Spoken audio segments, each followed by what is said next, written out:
Breaking news na katatapos na laban ni Emmanuel Navarrete versus Dennis Berencik. Paglalabanan niya po dito ang bakanteng WBO sa lightweight division. Pero unahin natin ang reaksyon ni pambansang kamao Manny Pacquiao sa panalo ni Alexandre Usyk. Ito nga po ang post ni Pacman. Congratulations at Usyk on becoming the first undisputed heavyweight champion in 25 years.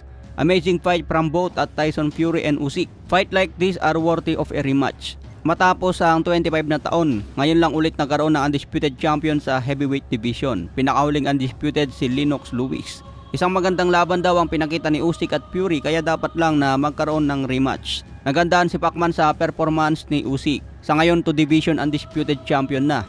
Naging undisputed si Usyk sa cruiserweight division bago siya umakyat ng heavyweight. Kung matatandaan mga tol, ang malalakas dati sa heavyweight si Deontay Wilder, Tyson Fury at si Anthony Joshua. Pero nung umakyat na itong si Alexandre Usyk, siya na ngayon ang naghari sa heavyweight division. 2 beses niya tinalo si Anthony Joshua at ngayon naman tinalo niya si Tyson Fury. Samantala reaction naman ni Terence Crawford sa panalo ni Usyk. Sabi ni Crawford dapat daw ibigay na kay Usyk ang pagiging number 1 pound for pound. Tinalo daw niya ang isang Tyson Fury na isang undefeated champion sa pinakamataas na division.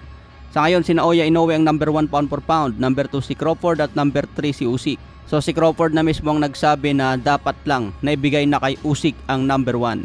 Kaya abangan po natin ang update galing sa Ring Magazine. Samantala Tyson Fury pinagpipilitan pa rin na dapat panalo sa laban.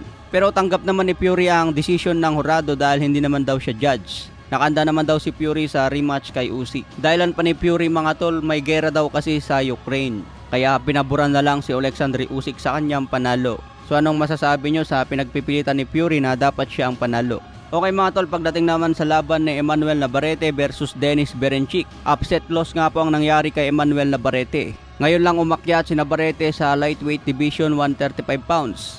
Maganda naman yung nagikbakbakan mga tol, dikit lang ang laban. Pero pagdating sa hurado, binigay kay Dennis Berencik ang panalo via split decision. So ngayon lang ulit natalo si Emmanuel Navarrete sa kanyang karir. Ito ang unang akyat ni Navarrete sa 135 para kunin sana ang bakanteng WBO belt. Kung makuha sana ni Navarrete ang WBO, pwede na makipag-unification kay Tank Davis, Vasily Lomachenko at kay Shakur Stevenson.